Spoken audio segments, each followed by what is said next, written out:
अध्यक्ष महोदय,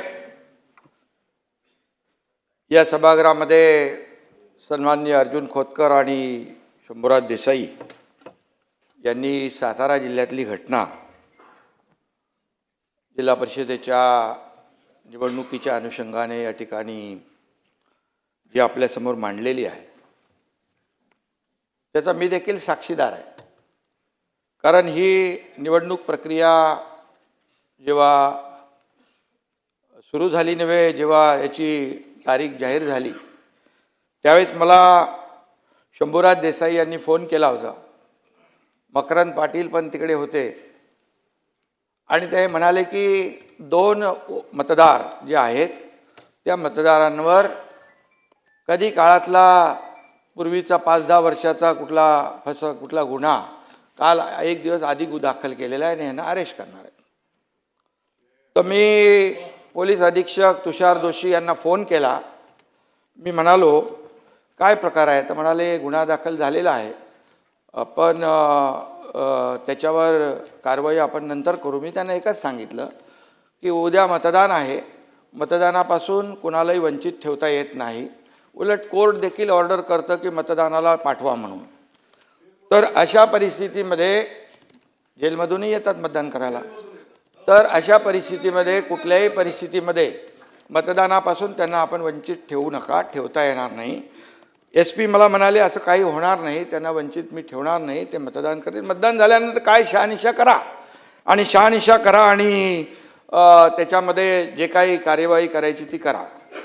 त्यानंतर मी पोलीस महासंचालक आपले दाते साहेब DG साहेबांना मी फोन केल्यानंतर मी त्यांना सांगितलं अशी घटना त्या ठिकाणी अशी निवडणूक आहे आणि मला थोडी शंका आहे की तिथले पोलीस अधीक्षक हे 2 मतदार जे आहेत, कारण बहुमत इकडे या बाजूला होतं शंभूराज देसाई, मकरंद पाटील आणि या सगळ्यांकडे, आणि हे मतं कमी करण्यासाठी आणि त्या निवडणुकीमध्ये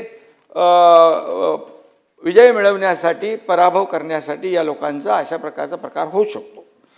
तर DGनी त्यांना फोन केला आणि DG मला म्हणाले, मी त्यांना फोन केला आहे, मी तुषार जोशी यांच्याकडे खात्री देखील केली की मला DG साहेबांचा फोन आलेला आहे आणि मी कुठल्याही परिस्थितीमध्ये अशा प्रकारचं याला मतदानापासून आमचे लोक थांबवणार नाहीत। मी त्यांना सांगितलं तुमचे लोक तिकडे गेटवर थांबलेले आहेत अशी आमच्या लोकांनी माहिती दिलेली आहे, तर तुम्ही त्यांना सूचना द्या, इन्स्ट्रक्शन द्या की मतदान झाल्यानंतर तुम्हाला जी काही कार्यवाही करायची ती करू शकता तुम्ही, परंतु मतदानापासून वंचित ठेवणं हा गुन्हा आहे आणि मतदानापासून वंचित ठेवणं हा लोकशाहीचा खून आहे आणि लोकशाहीचा गळा घोटण्याचं काम बिलकुल करू नका, अशा प्रकारचं मी त्यांना सांगितलं। ते बोलले असं काही होणार नाही। परंतु त्यानंतर मीडियामध्ये देखील मी पाहिलं, शंभूराज देसाईंनी स्वतः सांगितलं, म्हणजे मंत्री का गेले तिथे? कारण त्यांना माहीत होतं तिथे त्यांना अडवतील म्हणून त्यांनी पण त्या आपल्या याच्या सीमा जी आहे बाहेर होते, त्या गेटच्या बाहेरपर्यंत त्यांना गेल्यानंतर मंत्री बघितले नाहीत, पदाधिकारी बघितले नाही, कोणी बघितले नाही, जसे आमदार बघितले नाही, असे आरोपीला असं पकडतात तसं पकडून घेऊन गेले आणि त्या ठिकाणी घेऊन गेल्यानंतर ते 2 लोक, बरं ते 2च कसे काय मग मतदार त्यांनी पकडले? 2च मतदार जे आहेत ते त्यांना घेऊन गेले आणि त्यांना मी पुन्हा फोन केला त्यांना DGंना।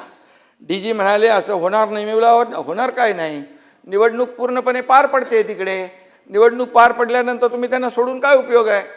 आणि मग निवडणूक पार पडली आणि त्यानंतर या सगळ्या, परंतु जी परिस्थिती निर्माण झाली महाराष्ट्राच्या इतिहासामध्ये अशा प्रकारची परिस्थिती पहिल्यांदा आपण पाहिलेली आहे।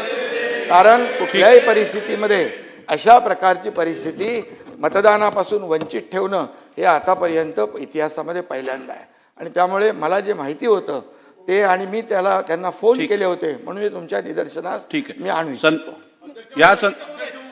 अध्यक्ष महोदय, सन्माननीय उपमुख्यमंत्र्यांनी जी वस्तुस्थिती सांगितलेली आहे त्या वस्तुस्थितीच्या आधारावर या संपूर्ण प्रकरणाची योग्य ती चौकशी केली जाईल आणि चौकशीच्या मध्ये जे काही निष्पन्न होईल त्यानुसार त्याच्यावर कारवाई केली जाईल। ठीक।